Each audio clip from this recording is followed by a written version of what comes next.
Much. আমরা previous ক্লাসে second conditional সেন্টেন্সটা শিখেছি।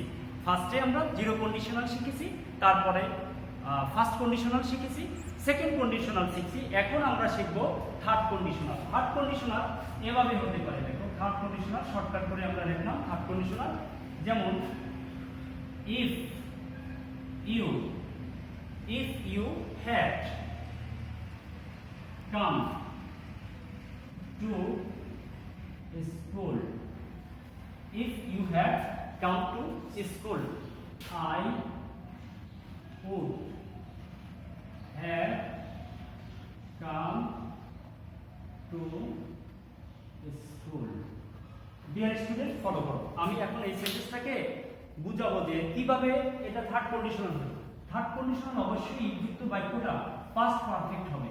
এটা যদি সাবজেক্ট হয় প্লাস হ্যাড হলো হেল্পিং ভার্ব, এই হ্যাডটা কি হেল্পিং ভার্ব, এবং এই কামটা হেডের পরে অবশ্যই ভার্বের বি3 হয়। ভার্বের কি হয় বি3, তাহলে এখানে কি দিলাম আমরা ভার্বের বি3, তাহলে সাবজেক্ট হ্যাড বি3, অবশ্যই এটা কোন টেন্স পাস্ট পারফেক্ট টেন্স। যদি পাস্ট পারফেক্ট টেন্স হয় পরবর্তী বাক্যটা অবশ্যই কি হবে পারফেক্ট কন্ডিশনাল। তোমরা লিখতে পারো এইভাবে PERFECT পারফেক্ট কন্ডিশনাল, এটা কি হলো তাহলে পারফেক্ট কন্ডিশনাল।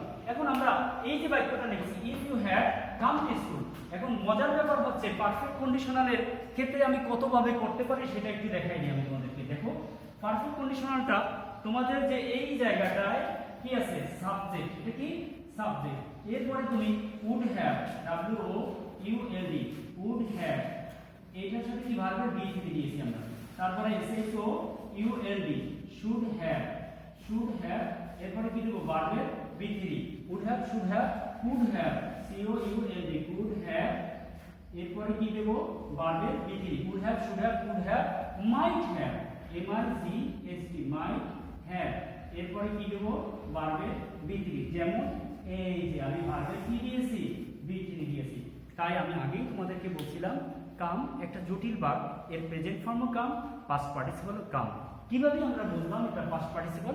ডিয়ার স্টুডেন্ট একটু ফলো করো। যদি এই যে হ্যাভ হচ্ছে এটা হেল্পিং ভার্ব, হ্যাভ হ্যাজ সাধারণত প্রেজেন্ট পারফেক্ট টেন্সে বসে, এবং যেহেতু হ্যাভের পরে আবার ভার্বের বি3 বসেছে, তাই আমরা এখানে অবশ্যই হ্যাভের পরে কি বলবে ভার্বের বি3, তাই এটা পাস্ট পারফেক্ট টেন্স নয়, এটা কি টেন্স কোন টেন্স হিসেবে বসছে এখানে উড হ্যাভ, হ্যাভের পরে ভার্বের বি3 বসছে, এখানে কি বসেছে ভার্বের বি3 বসেছে। সোজা কথা আমাদেরকে মনে রাখতে হবে would have could have might have should have, এরপরে অবশ্যই ভার্বের বি3 দেব। আমরা কি দেব ভার্বের বি3 দেব। এইটাকে আমরা বলছিলাম পারফেক্ট কন্ডিশনাল। কি নাম দিয়েছিলাম পারফেক্ট কন্ডিশনাল। একটু সুন্দর করে লিখে দিলে ভালো হতো, আমি মুছে লিখে দিচ্ছি আবার। এটার নাম কি পারফেক্ট কন্ডিশনাল, এই অলরেডি একবার লিখেছি পারফেক্ট কন্ডিশন। তখন এই বাক্যটাকে আবার ডিয়ার স্টুডেন্ট আমরা আরেকটু ঘুরায় রাখতে পারি। কিভাবে? I would have come to school, I would, আমি যদি এইভাবে লিখি I would have come to school, I would have come to school, I would have come to school. এখানে আমরা কমা দেব না, কারণ কি ইফ যুক্ত বাক্যটা যদি আমরা পরে নিয়ে যাই তাহলে আর কমা ইউজ করব না। If you have come to school, if you had come to school, is there any way to see? Okay, if you had come to school, এইভাবে যদি আমরা দেই তাহলে কি এটা মাঝখানে থাকবে, এটাকে আমরা বলবো সাবঅর্ডিনেট ক্লজ, আর এইটাকে বলবো আমরা প্রিন্সিপাল ক্লজ। এটাকে কি বলবো আমরা প্রিন্সিপাল ক্লজ। এটা আমরা সুন্দর করে আরো লিখতে পারি ডিয়ার স্টুডেন্ট, এই যে এভাবে প্রিন্সিপাল ক্লজ। তার মানে আবার বলতে পারি এটাকে ইন্ডিপেন্ডেন্ট ক্লজ। কি বলতে পারি independent clause.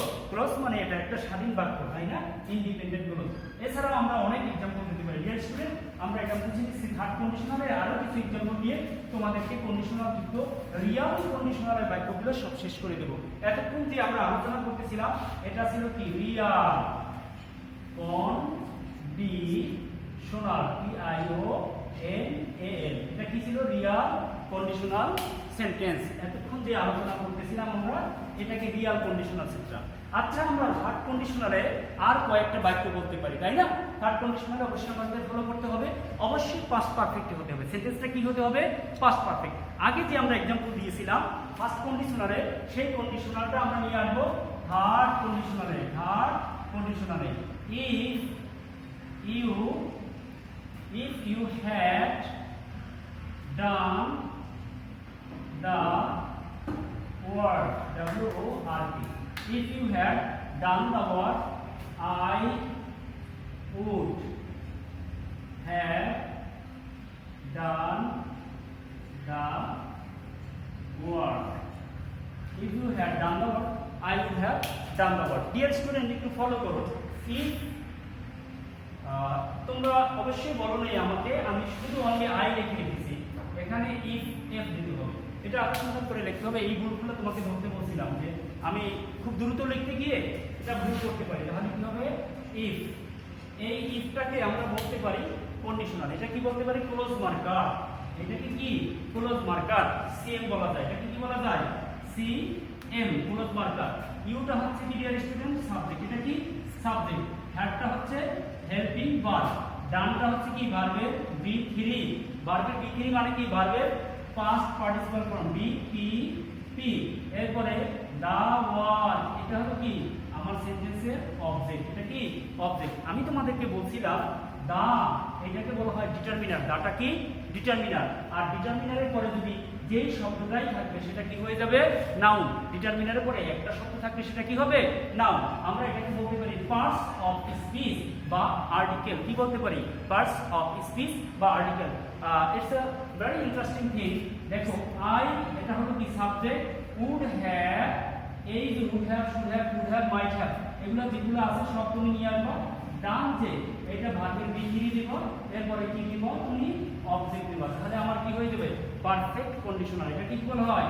Perfect, perfect F E C T, perfect condition, TION L. একটু খেয়াল করো তো বানান ঠিক আছে কিনা?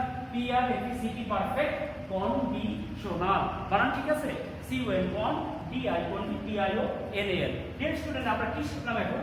if you had done the work, I would have done the work। এখন তোমাদেরকে আরেকটা কথা বলতে পারি, যদি তুমি চাও I would have done the work না দিয়ে I could, COULD, could have done, EON, done the work, WORK, এটা দিতে পারো। তাহলে I would have, should have, SHOULD,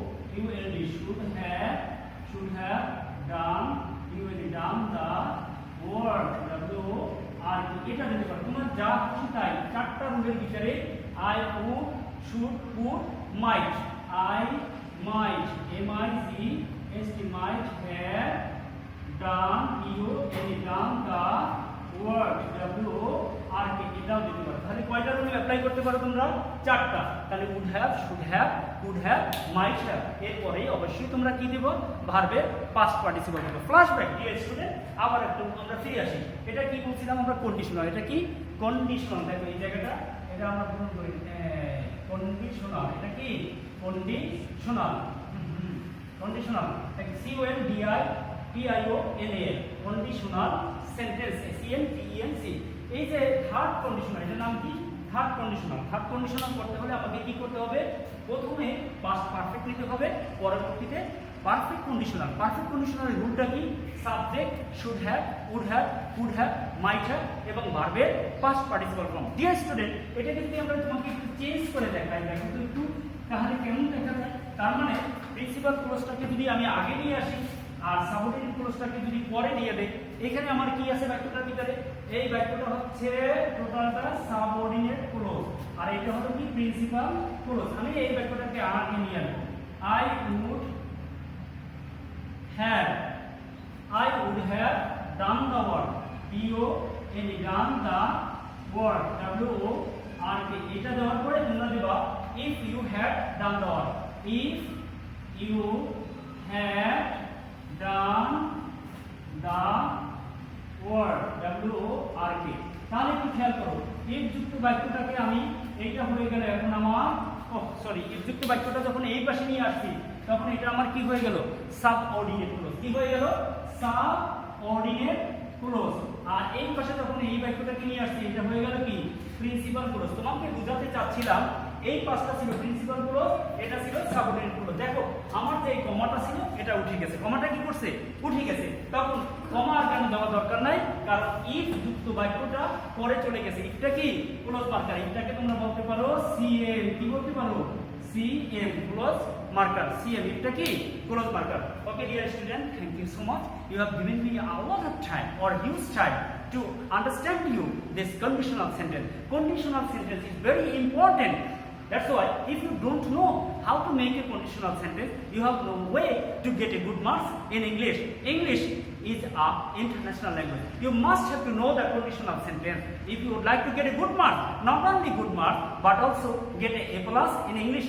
That's why English subject, that's why you must have to know conditional sentence. Step by step, I have to understand you how to make a conditional sentence. Finally, I would like to understand you the real, unreal conditional sentence. Unreal conditional sentence. Given me only one example. Thank you so much.